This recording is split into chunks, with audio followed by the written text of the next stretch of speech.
the main thing that I think I had to change was my disconnect between my expectations and reality. Mm. And I realized that so much of my unhappiness was coming from these expectations of what I Mm. should be doing or how things should be going for me.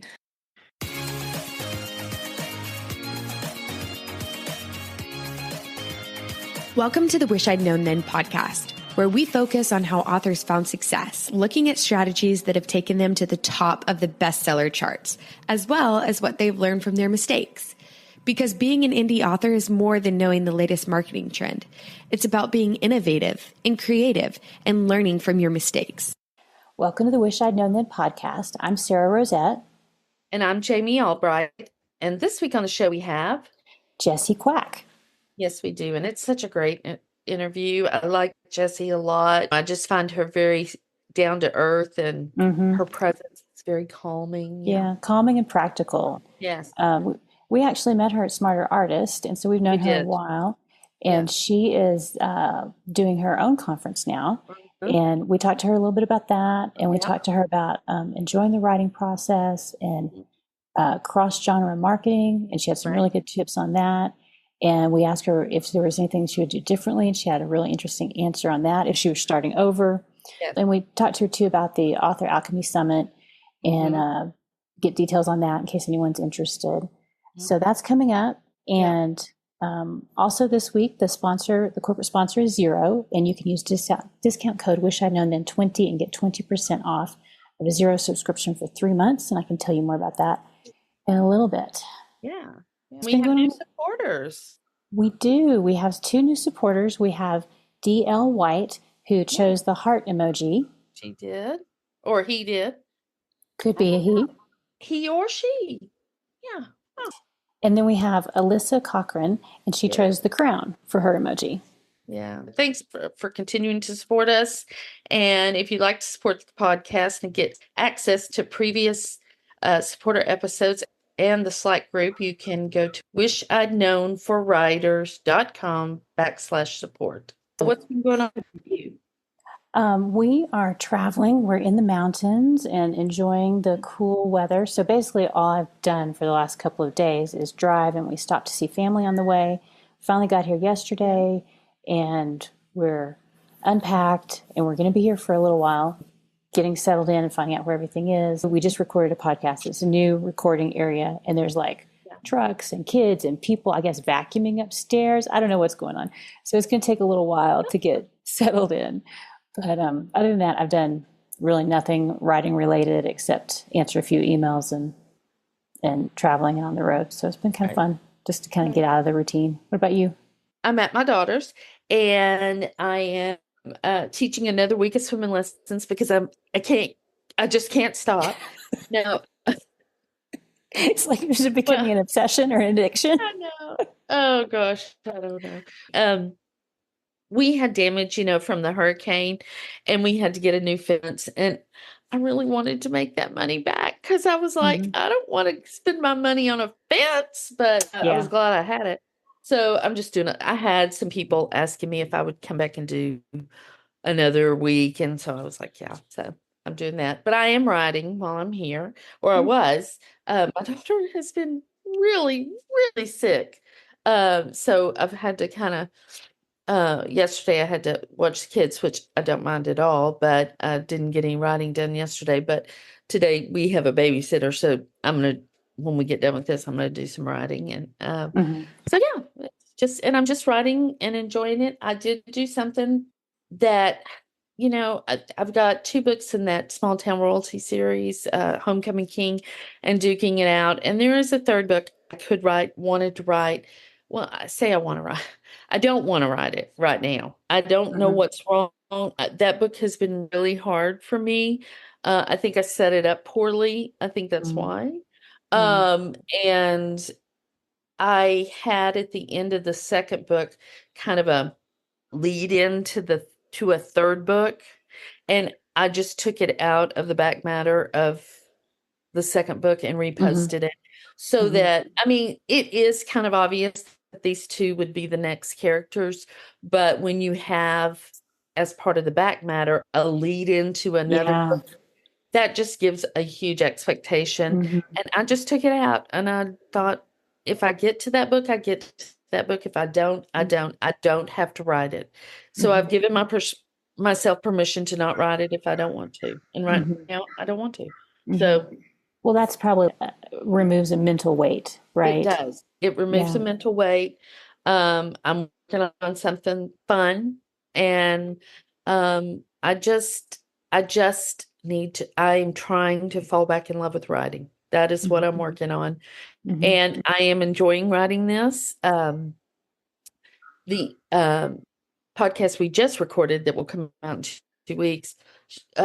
She was talking about some of the things that I'm trying to do, and they seem to be working. So yeah, Oh, good. we'll see. Because So that's it.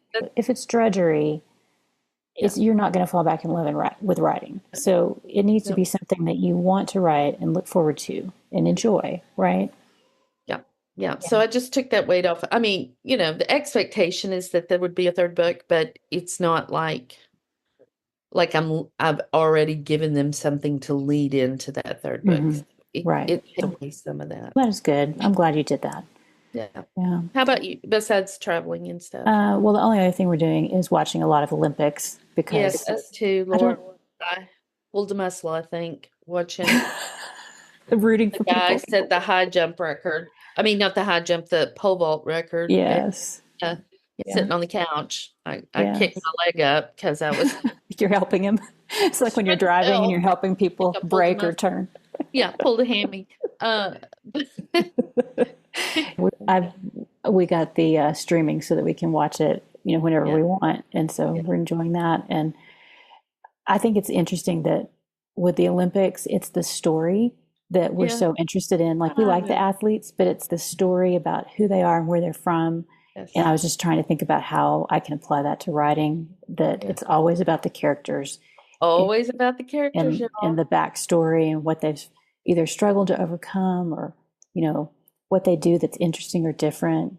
It's just interesting what catches people's attention and what they focus on, So I think it's been a lot of fun and kind of trying to apply that to writing. That's about the only other thing I've had going on. So let me tell you about the corporate sponsor of the podcast this week. It's Xero, accounting software made for small businesses like indie authors. With Xero, you have everything in one place. You can store documents, capture expenses, and receipts via email, scan files from your mobile, and more. Xero's robust integrations lets you connect Xero to your bank to easily sync financial information, as well as have access to more than 1,000 apps in its app store. There are different plans to suit your business, and all pricing plans cover the accounting essentials with room to grow. And I switched to Xero. I love it. It's really easy to use. It imports transactions automatically and makes reconciling really easy. Their onboarding call was really helpful in getting everything set up, and it's a great accounting solution for my indie author business. And if you use discount code Wish I'd Known Then 20, you can get 20% off a Xero subscription for 3 months, and the link will be in the show notes. That's true. That's true. So the corporate sponsorship covers our expenses, keeping things going, and then the supporters help pay for the time that we put in to the podcast. And we appreciate both the sponsors that we have and the supporters. We just really appreciate it because it just helps us keep going. And the episode we did today, I was like, I'm enjoying this so much, just talking to another writer and hearing her experiences and talking to Jessie and hearing what she's doing. It just makes me want to keep doing it. So thank you guys. We appreciate it. We do. And we also appreciate the texts we get. And we did get one this week that said, where are you located? And would you be interested in an in-person or virtual workshop? We are in Houston, Texas, but Texas in general. And yes, we would be, because we've talked about doing workshops in person, and we haven't really talked about virtually. I guess we could. Yeah, we could. But if you're interested in that, let us know. Yeah, let us know. Send us an email. Yeah, or text. Or text. Yeah, or text. But give us some info so we can get back with you. But we would, and we just appreciate y'all. We love you. Yeah. And so we should probably get on with the episode because Jessie is really great. Yes. So here is Jessie. Today we are super excited to talk to Jessie Kwak. Hi, Jessie. How are you? Hey, I'm great. How are you doing? We are well. We are well, and We, we're so happy you're here. we are. We're excited to talk to you. Jessie Kwak is an author and business book ghostwriter living in Portland, Oregon. When she's not writing, she can be found sewing, mountain biking, or organizing the author Alchemy Summit. She's the author of a supernatural thriller, 2 series of space scoundrel sci-fi crime novels, and a handful of productivity books, including From Chaos to Creativity and From Big Idea to Book. That So is great. I don't know that I knew you had those series. I think I knew. Did we meet at a conference one time? Yes, We we met did. we met at Smarter Artists Yes, years yes, ago. Yeah. years ago. Yes, that is so I think cool. I think you were maybe one of the first people I even met there. Like I was sitting by myself and I think you came up and said hello or something like that. I was just like, oh my gosh, all these new people. I was a very brand new writer at the time. Well, very good. yeah. Well, very good. Well, I'm glad it's a good memory and not a bad one. Oh yes. Well, let's talk about how you got into writing. Yeah. So I mean, I think probably like a lot of people, I've always wanted to tell stories and I've always written since I was a kid. Mhm.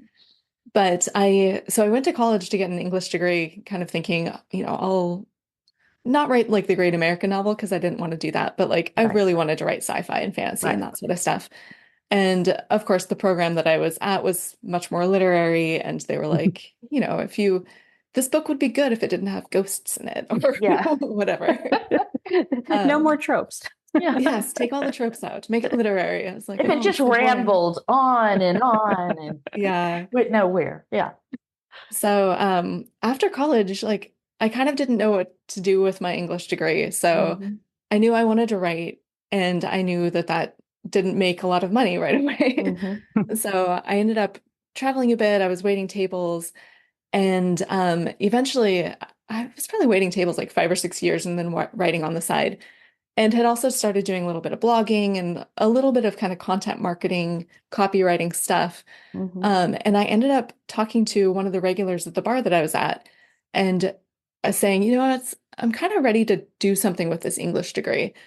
And she was like, have you ever thought about copywriting? I used to be a copywriter at Expedia. If you ever want to like sit down and talk about what that job is like. And Mhm. so she kind of helped me into this career path of copywriting, which I've been doing now for, I guess, almost 15 years. Wow. Wow.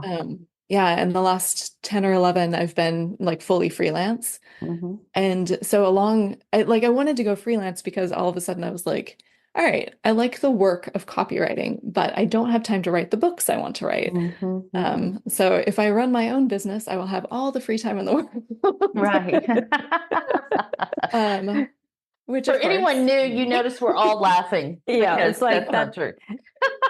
It yeah, seems like it should be, but it really doesn't work out Yeah. that way. Yeah. yeah.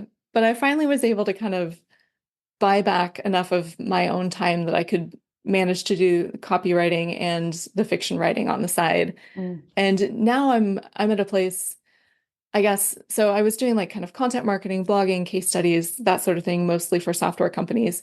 And these days I've kind of transitioned where I ghostwrite business books. And so I basically I write books full time. Some of them are Mhm. for me, some of them are for other people. Right. And it's a lovely way of spending my days. I really enjoy it. That's wonderful. That's wonderful. Yeah, it's interesting to see the progression of how Mhm. you've moved from one area into another. So I think it sounds like it's worked out really well for you, where you have a nice split of stuff. Yeah. And I think that's one thing that I just really crave in my life. And that's probably why I went freelance is like I wanted to do a bunch of different projects. Mhm. And so I love getting to learn about, you know, what an endodontist does. That's been one of my projects. It's like, I'm learning about root canals. Interesting. Or like, and then flipping over and writing science fiction and being like, now I'm going to explore this kind of Yes. interesting idea or this new world. I'm just Right. always writing about different stuff, which is I fun. love that. Yeah, that's Yeah. great. Yeah, keeps it interesting, I would Mhm. imagine. So Mhm. we always like to ask everyone, what is your definition of success? Yeah, that has definitely changed for me over the years. I think when I was first getting started writing fiction, I mean that has always been my dream is to be like a full-time fiction author. Mhm, And mhm, so, probably even when we met at the Artist Summit, I was not introducing myself as a full-time author. People would be like, mhm. "Are you a full-time writer?" And I'd be like, "No." And then they'd say, "Well, oh, okay, that's cool. What is your day job?" And I'd be like, "Well, I'm a writer." And they're like, "Wait, you just said." And so I was just really kind of had tied up in this like, if the money is not all coming from fiction, Mhm, then I can't really call myself a full-time writer or a full-time mm, author. mhm, Um, but eventually I was like, wow, I really do like my day job work. Like, mhm, I'm not trying to like leave a job I hate and replace it with, Mhm. the fiction work that I love. Mhm. Um, so I finally started to realize like success for me is living each day in the way that I want to be living it. Like am I working on projects I really enjoy? Do I have time to travel? Do I have time to relax? Like, yes, that is success. And mhm, is it paying the bills? Like I'm doing that and the bills are getting paid. I'm like, yeah, that's success. I don't need to mhm. like kill myself chasing Right, somebody else's version of what success looks like. right. Mhm. Yeah, I love that. I love that answer because I think it's healthier than some of the other answers that even I would come up with sometimes. I've come to where you are now, but it's taken me a long time to get to that point. Yeah. And so Yeah. much tied up in your identity of Hmm. like, am I Hmm. a worthwhile person because, my book Hmm. launch didn't go great. Right. I am a bad human. Like there's Hmm. so much of our own self-worth and self-value tied up in these external ideas of what success is. Hmm. And yeah, you really have to be careful of that. Hmm. Mhm. Yeah, Yep, for sure. For very sure. true. What do you wish you'd known about writing and craft when you first started? Oh, I wish that I knew that there was no one right way of doing things. And I Hmm. like that seems really basic. But I feel like, as young writers, or as new writers, you pick up a book and it's like, here's the way of doing it. And you're like, Hmm. okay, I'll try to do that. Oh, it's not working, but I just need to try harder. Hmm. Um, but I've through experimentation and finally realizing like how to trust my own process and be like, oh, okay, yeah, sure, the NaNoWriMo, I write an entire draft in one sitting. Like, I don't go back and edit or revise. Like, that is somebody's right way of doing it, but it really doesn't work for me. Like, I need to go back and revise and kind of cycle through a draft. Hmm. And I get stuck if I don't. And then I'm like sitting there tearing out my hair and it's not fun. And if it's not Mhm. fun, why am I doing it? There are a lot of other easier ways to make money that are also not Absolutely. fun. And yeah, when you're having fun, the words flow. Hmm. And so that's one thing I wish I'd known earlier is Hmm. just to trust that if it's fun and the words are flowing, that's great. Hmm. That's great. Like you Hmm. don't have to change because somebody else says that there's a better or a right way to do it. Right. Great answer.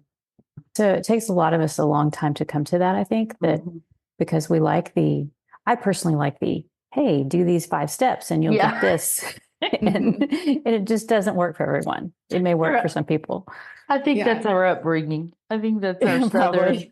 southern little legalistic upbringing. Because I like the same thing. I like the Yeah. same thing. Yeah.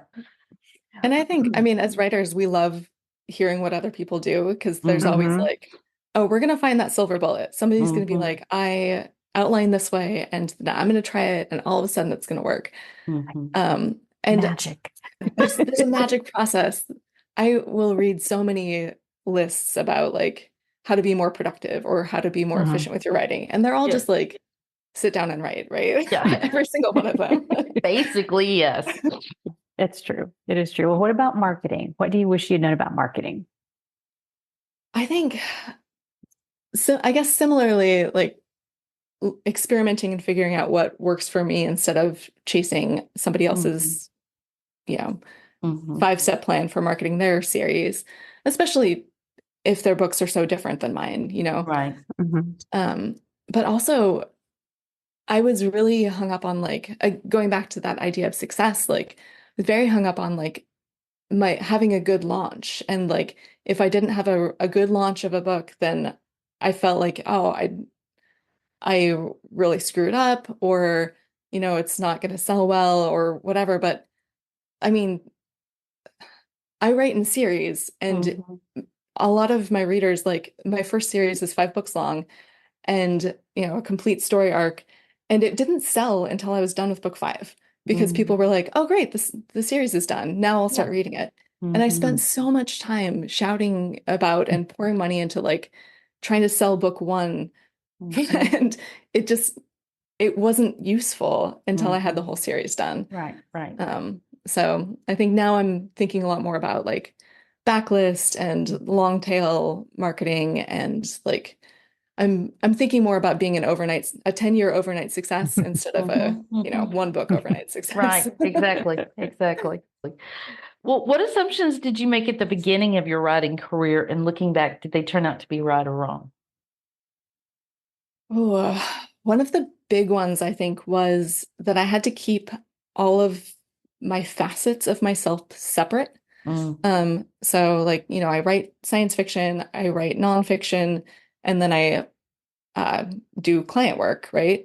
And so I kind of had like fiction Jessie, nonfiction Jessie, client facing Jessie, and I was having like 3 different brands that I really kind of kept apart. And it's exhausting. Like I don't have time to market 1 Jessie, let alone 3 Jessies.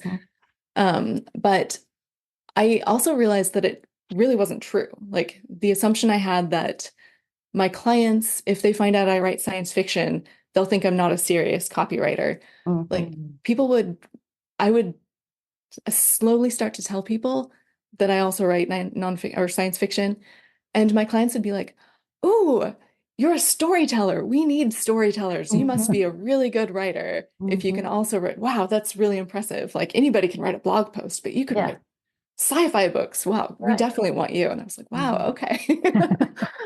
And the same with my readers. Like I was, the fiction versus nonfiction readers, like I have a lot of crossover, weirdly. So I'm a lot more holistic in how I present myself now. I love that. Yeah. Do you have like one newsletter list, or do you have separate lists for fiction and nonfiction, or how do you work that?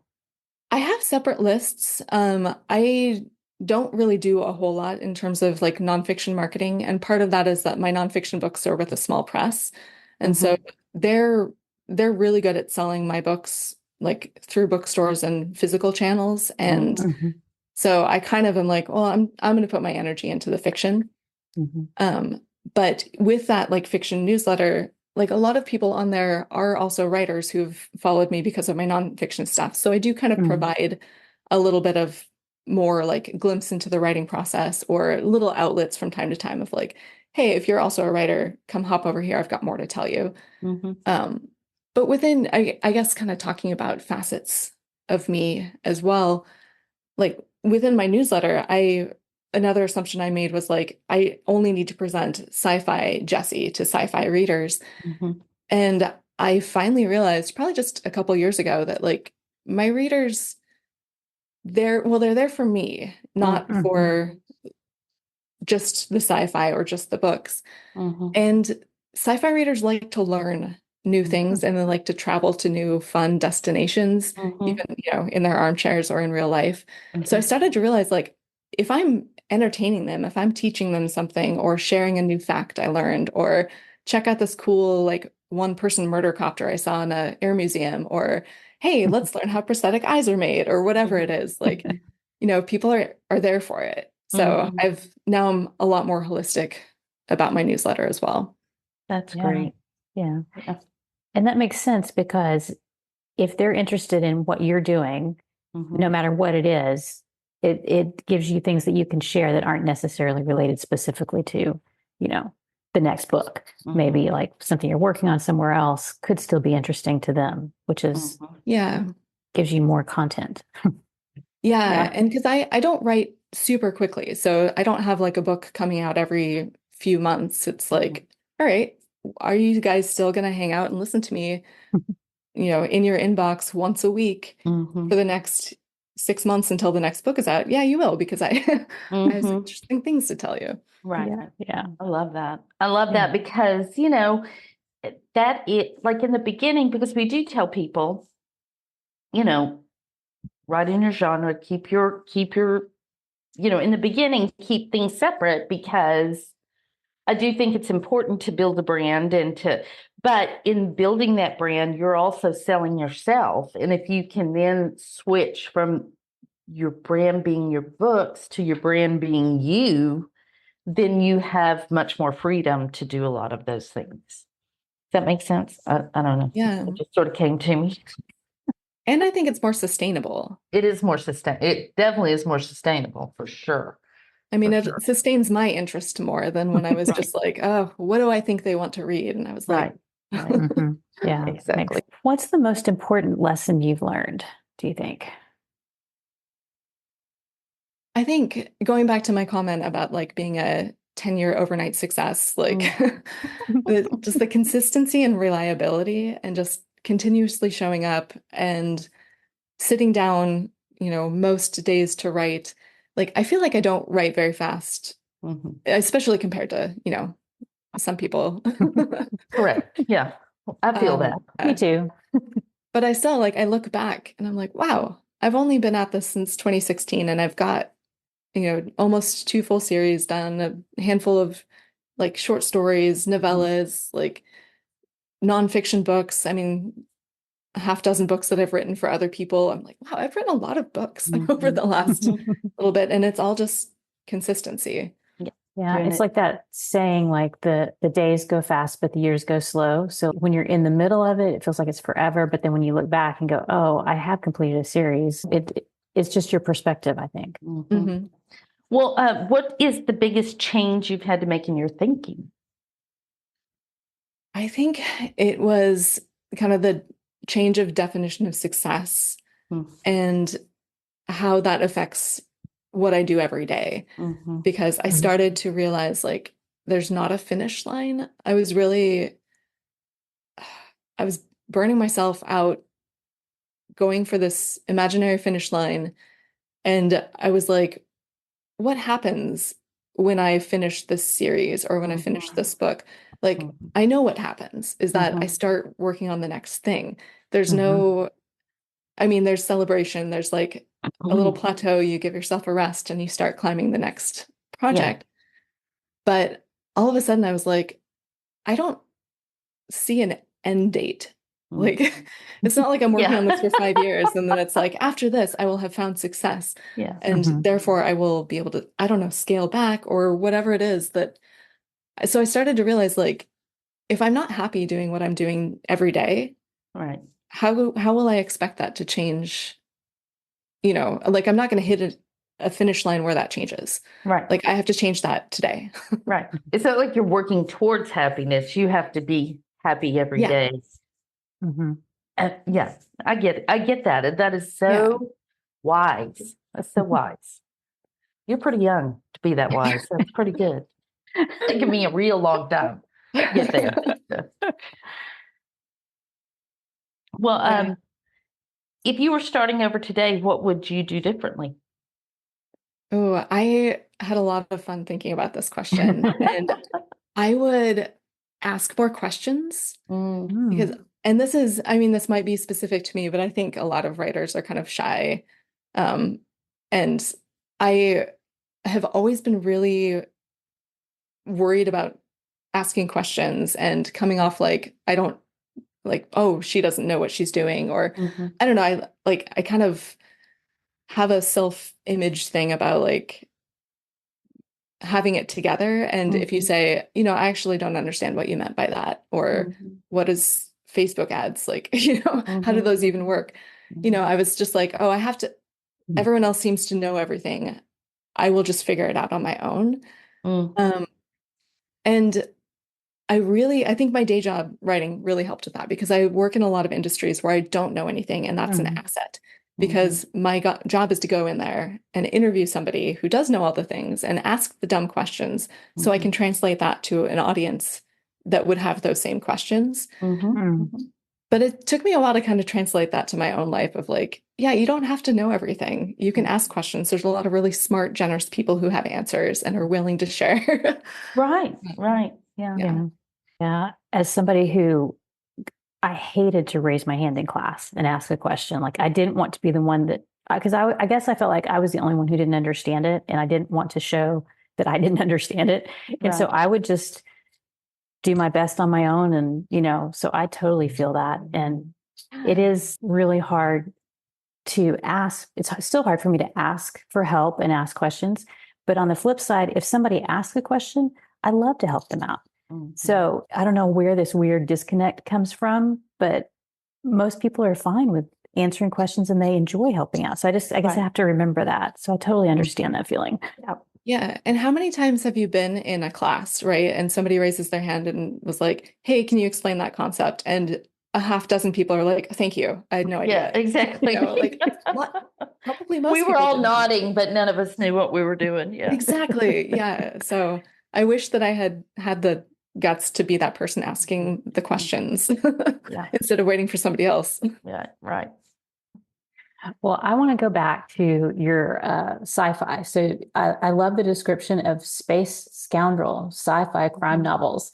So that just sounds terrific. And it sounds like it's got a couple of different genres blended together. So how do you market those? Do you have any tips for people who are marketing like books that combine different genres? Yeah, so I love reading like crime thrillers. That's sci-fi and crime thrillers are kind of the two genres that I always read. And so I think it was just natural when I started writing. I just brought all of my love of crime into the sci-fi world building that I enjoyed. Right. In terms of marketing them, like I did not do a good job with my first series, and I'm doing much better with my second series. So I think it's probably a good case study. Like my first series is kind of Firefly meets The Godfather, and there's a lot of like mafia elements and organized crime. And it's very heavily inspired by like my love of Dune and the kind of twisty political elements. So I'm like, it's a twisty political thriller of organized crime that spans 5 books and is set on a desert planet. And people are like, that doesn't have a spaceship on the cover. Yeah, exactly. I don't know Not what they were about. expecting, right? Yeah. So it was what the second series is Space Pirates. People are like instantly like, oh yeah, Space Pirates. I'll buy a copy. I mean, there's a lot more to it, but I was like, okay, here's the story that I want to write for the second series. What are the things that people want that they're people are just looking drawn for? to, right? Yeah.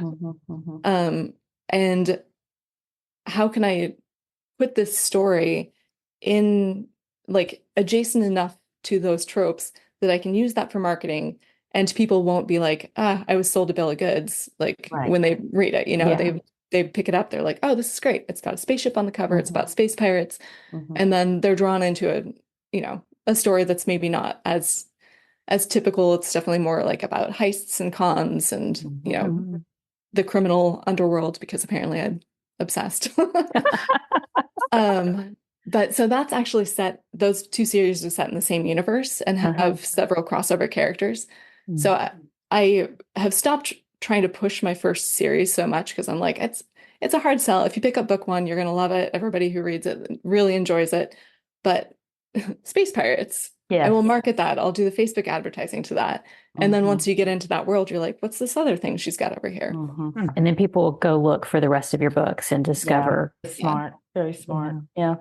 The other kind of, I guess, a little more specific thing about mashed genres is that I target to sci-fi readers, not crime readers, because crime readers, while some of them might pick up a sci-fi book, they're normally not going to. They're going to be like, that's not a crime novel. It has a spaceship on the cover. Whereas sci-fi readers, they're just like, sci-fi plus is what I read. Right. So so I would think about if you do have like a smashed up genre book, who's going to not mind having romance in their subplot versus who's going to be like, hey, that's not actually a romance or, whatever it is. Yeah, I think that's so, so true because like I write mystery and there are people who will read sci-fi mystery or cozy historical, but there are cozy readers who will never pick up a sci-fi, it's like you have to figure out what the kind of the biggest, I guess, circle in your Venn diagram or whatever it is and go that direction. The least niche. Yeah. Probably. And the biggest crossover appeal, like that they're willing to say, okay, I love this and I'll take a little of this with it too, or I don't care if there's more of anything in it. Yeah.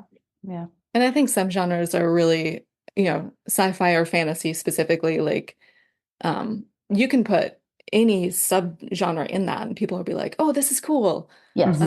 Yeah. So I would, if it's leaning that way at all, sci-fi or fantasy, I wouldn't try to market it to the people that don't already read sci-fi or those things. I agree. That's smart. Yeah, I agree very much. Well, you've talked about this, you've sort of hinted around it, but you talked about your definition of success and not looking for that finish line, like being happy in the moment. So finding joy in the process of writing.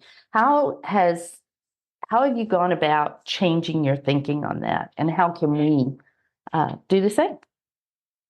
We'd like a list. We'd like a list. We want those 5 things. And a prescription. Yes, no, I'm kidding. The main thing that I think I had to change was my disconnect between my expectations and reality. And I realized that so much of my unhappiness was coming from these expectations of what I should be doing or how things should be going for me.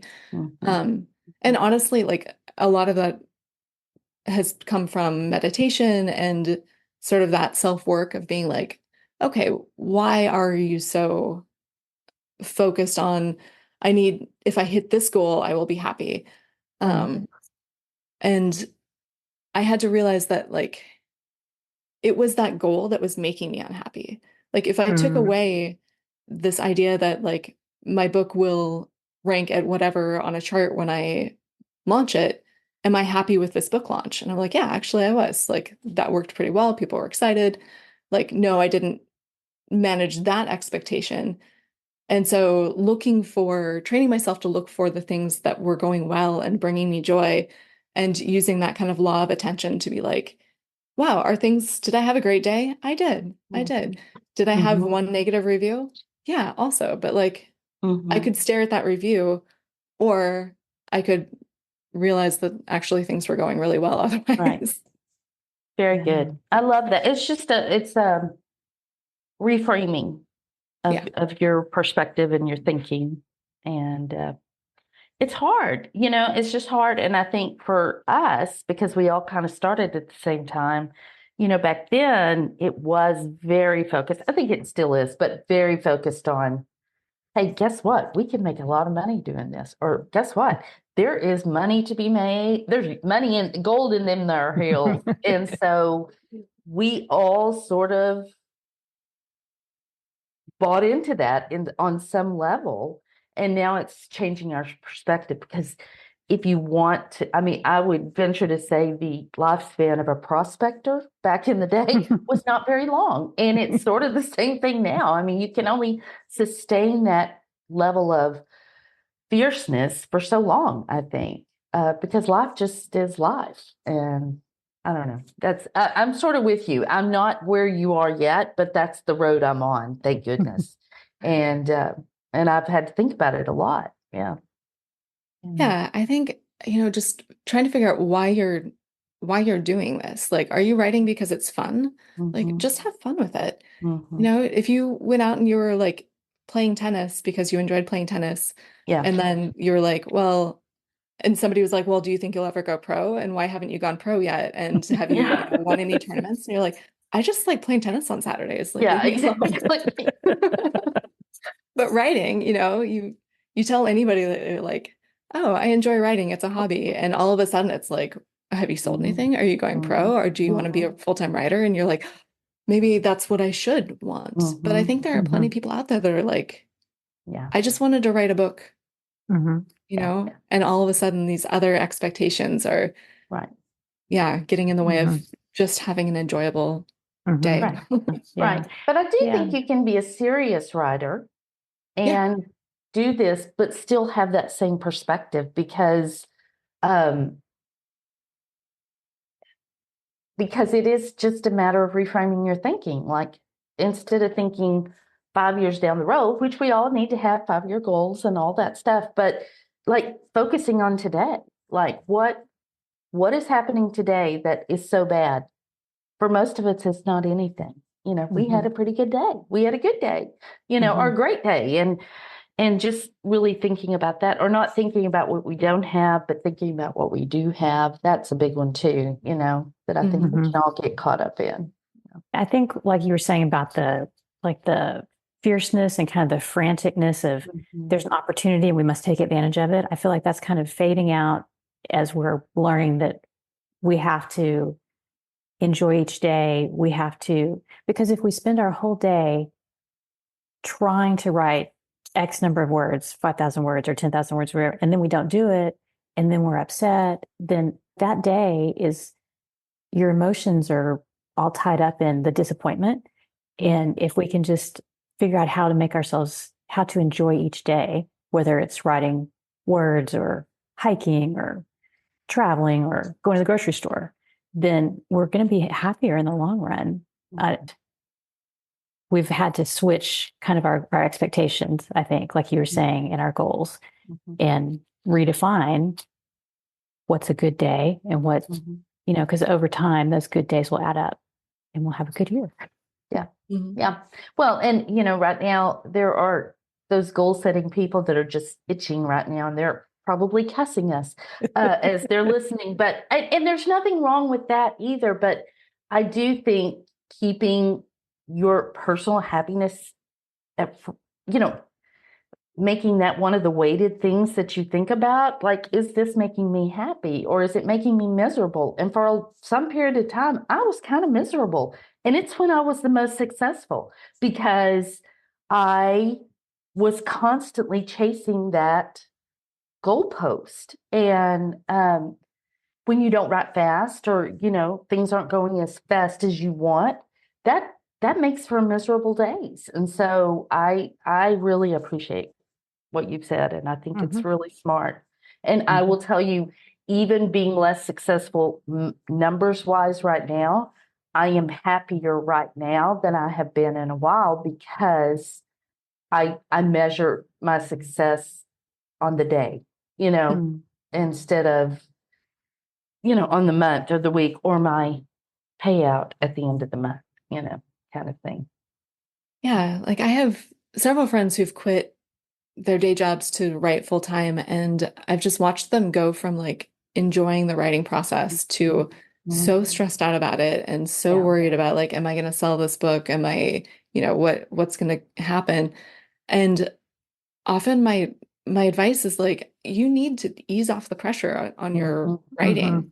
Like, and maybe that's, you work 2 days a week at a coffee shop or something. Like, I mean, putting so much pressure on your art is like, it's very stifling for you and your writing. Absolutely. And Elizabeth Gilbert talks about that in Big Magic. She says it's a lot of pressure to put on your art to financially sustain you. And, I've talked about this on here before, that I really kind of wish I hadn't quit my day job or had another day job. Problem is, now I'm unemployable, and we've talked about this before too. Can't really work for anybody anymore. But Sarah and I, 2 days ago, were having a conversation. I'm like, if I've got to go sell plasma again, I'll go sell plasma, or I'll make some money dog sitting. Or, I mean, it's just become this thing where money is not the focus anymore as much as it was. And I am so grateful for that, because I feel like it frees me up to be more creative and to take bigger chances and take risk. I mean, we all get a little bit safe because, and then we wonder why writing feels boring, because we're not taking any risk, because we know this works, kind of thing. So anyway. Yeah, I started to realize that, like, I was getting really jealous of people who were maybe, writing in a small niche, and like, as a sci-fi writer, you always are looking at the romance writers. Man, if I could just only. but I had a friend who was making a decent amount of money but she did not enjoy what she was writing. Mhm. And it wasn't allowing, she was like, I just want to be writing this project that I love, and I don't have time to do that because I'm working on this. And it clicked something in my brain where I was like, oh, if I need to make $3,000 this month, I'll write a white paper for Intel. Like, Yeah. and I also won't enjoy that, but it won't get in the way of my creative brain. Creative brain. Yeah, Exactly. a good plan. Well, we got to talk about the Author Alchemy Summit. Yes, So tell us about that. about that and how that came to be and kind of what it is in case anyone's interested in going. Yeah. So it really came about because of the Smarter Artist Summit. And I kept complaining to my husband about how much I missed it. And I'd go to a conference and I'd be like, oh, I like this, but I wish it was the Smarter Artist Summit. And he finally was like, why don't you do your own thing then? And at first I was like, because it sounds insane. And then one day, after years of me making this complaint, he said it again. And I was like, you know what? I will do that. So I wanted to create a very, very small, intimate, marketing and business focused, networking focused conference, where it's as much about the education as it is building the community. Right. And that's, I think, such a huge part of being a writer is like having that good community. And absolutely. so many of my friends I met at Smarter Artist Summit. So I was like, I want to kind of take that model of just a small, passionate community and do my own take on it. That's great. That's great. And when's the next one? It'll be February 14th through 16th. So it's President's Day weekend next year. Very nice. Very nice. Yeah. And So last year Portland? was in Portland. Yep. So last year was our very first one and it went swimmingly well. And everyone was like, when are you doing the next one? So I put a deposit on the hotel that day. Oh, wow. That's fantastic. That's so great. Well, and do you I have miss that small kind of those are the best. Do you have like different do you have one speaker that everybody listens to? Do you have different tracks if people are interested in different things? How's it organized? It's organized as one track of programming. Although I did find this last year there were more beginners than I thought, more people that didn't have a single book out. I had not really expected based on the marketing of it and the level of it. I hadn't expected that. So I am planning on having, if there are some sessions that are like, we're going to get a little in the weeds here. If you do not have a book out, like we're doing a breakout session over here where we're going to talk about a more basic level of this. So there will be a little bit more of that. Nice. Nice. And is it limited to a smaller number? Yeah. Probably about 75 people. That's really nice. Yeah. Gosh, that's fantastic. Yeah. And I feel like that's kind of the trend. I think I'm seeing a lot more smaller get together conference type things. And I think part of that is like, we have podcasts, we have all this information now. So like people crave that connection that they can make in a smaller group are just perfect for that. Yeah. And like I said, it's really like my goal was the networking and community. So like we cater breakfast and lunch so that you don't have to like figure out where you're going to go. You can just hang out and talk to people more. Right. And then last year we also did breakout sessions, which we'll be doing again this year with the speakers. And so you can sign up to like, I'm going to go, Claire Taylor's going to be there. So, you can go get a 1-on-5 or whatever with Claire one day. Yeah. I was about to say, I think Claire I was going to say it off air. Didn't she go last year? She did. Yeah. She loved it. She loved it. Yeah. Yeah. She did. So, it's Claire's been on the podcast a couple of times, but, yeah, I'm super excited about that for you. I think that's awesome. That sounds fantastic. Yeah. Yeah. And I think it's what the community needs. More things like that. That's great. Well, what do you think the best thing you've done to set yourself up for success has been? Definitely community.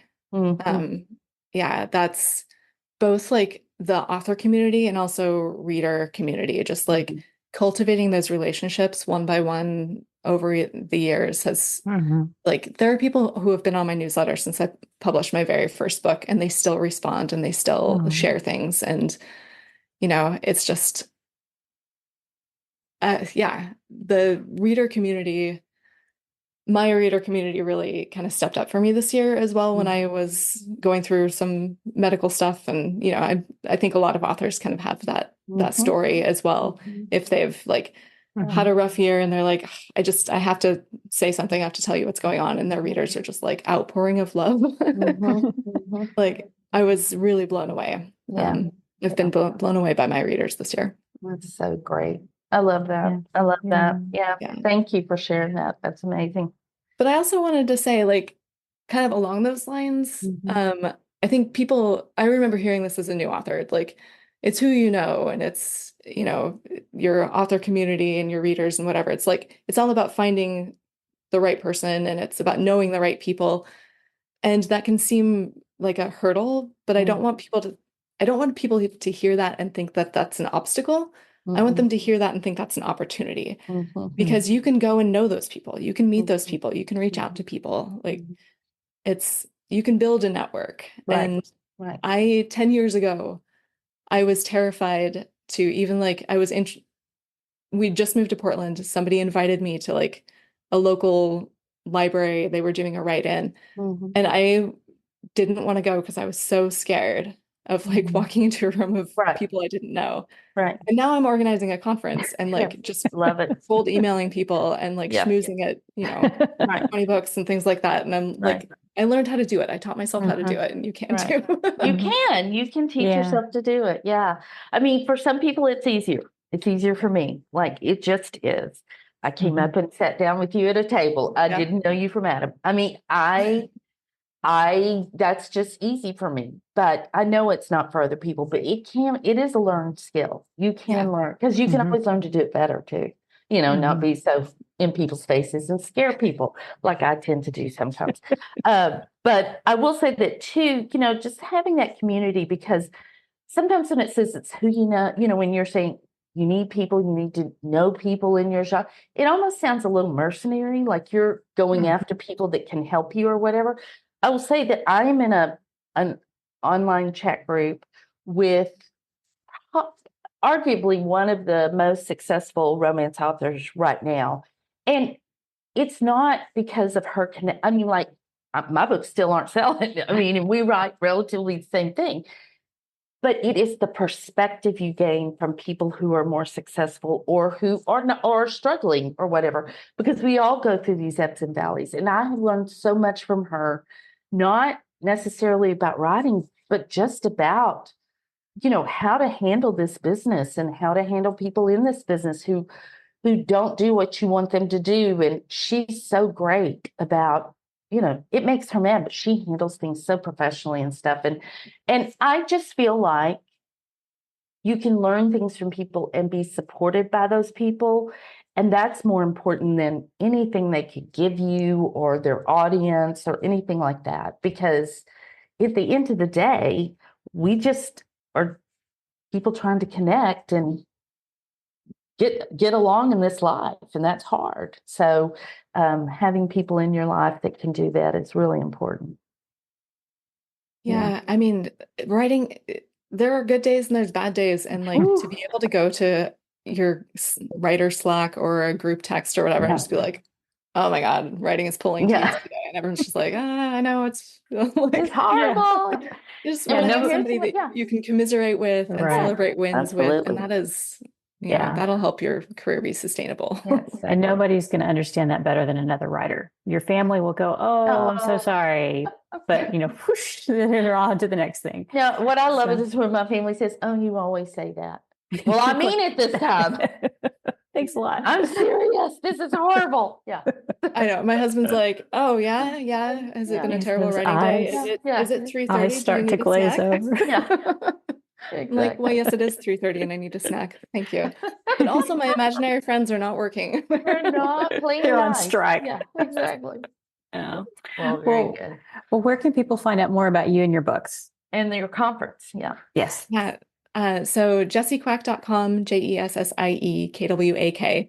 That's kind of my hub for everything on the internet. And then the conference is the Author Alchemy Summit. There's a link on jessiekwak.com, but there's also, if you go to authoralchemysummit.com, you can find more info there. And I'm just about to post speakers and things, so that'll be all coming up soon. Fantastic. Great. Yeah. Great. Yeah. Well, it has been awesome having you. Thank you for being here. Yeah, thank you so much. All right. We'll have all those links in the show notes, and those will be at wishidknownforwriters.com. And if you want to support the podcast, you go to that same link /support. Yes. We'll see everybody next week. Bye. Bye.